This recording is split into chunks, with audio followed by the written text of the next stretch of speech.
President Trump is back at the White House after spending 3 days at Walter Reed Medical Center. Joining us with an update, his attorney and former New York City Mayor Rudy Giuliani. Obviously happy this morning, of course, because the Yankees won. But before we get to the business at hand, sir, how did your most recent test come back?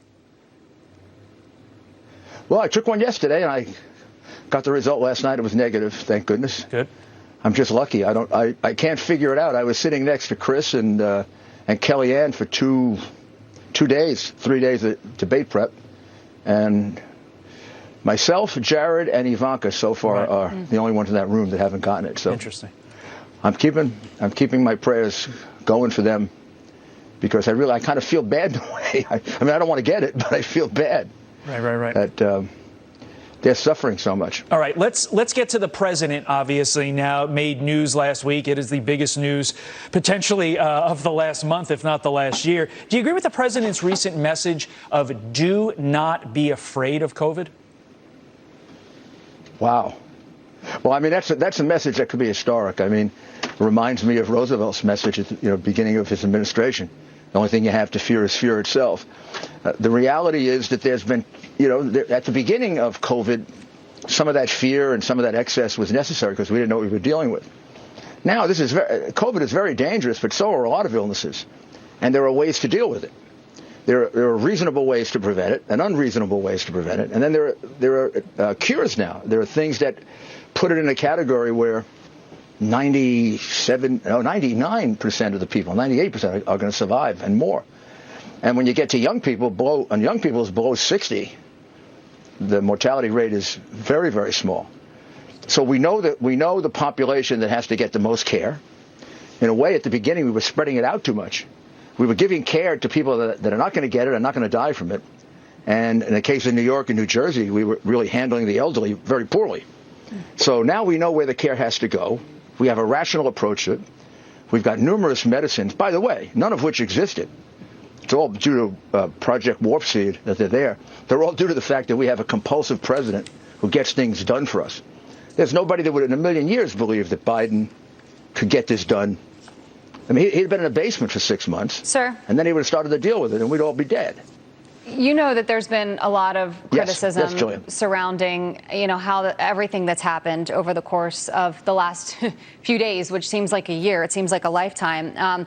A lot of the media is reacting. We have a Washington Post columnist who calls for defunding of the Walter Reed Medical Center after the president announced his plan to return to the White House. You can see here, this is from Jennifer Rubin, who says Congress might want to defund Walter Reed. It is a public health hazard. What planet does Conley, that's the president's doctor, inhabit? Where is the rest of Walter Reed, the VP? They are remarkable cowards. You have that criticism.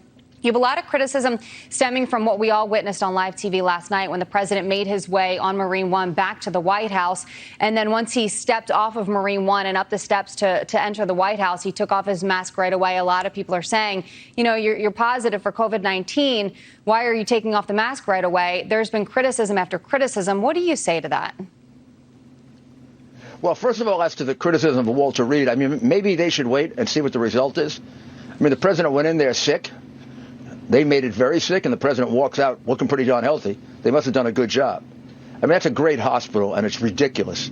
I mean, it gives you a sense of how irrational the hatred of Donald Trump is. Because they hate Donald Trump and they cured Donald Trump, they want to defund Walter Reed Hospital. I mean, they're getting crazy like Pelosi. And the fact is, he took his mask off because he was talking to people.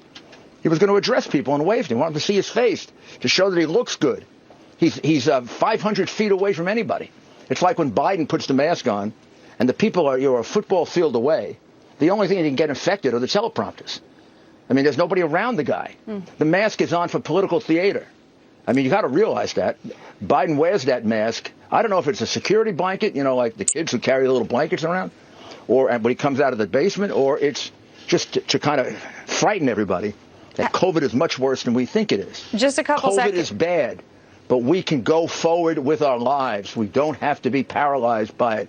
The Democrats want to paralyze us, I think in part because they want a bad economy, and they're not getting it. Trump is building this economy back so fast, it's way ahead of any of the experts. Or they want to frighten us because they love to have us in a dependent state, which is why they make welfare better than work. If you're in a dependent state, they figure you're going to vote for them. And that's their only formula to success, because they offer nothing but socialism and failed policies. I mean, there's no way that Biden and Obama would have reacted to this as well as Donald Trump did. We have much. Their reaction to H1N1 was pathetic. Pathetic. We have a lot to talk to you about. We're going to take a quick break, and we're going to come back with a little bit more on this, including an update on how the president is doing this morning. Stay with us.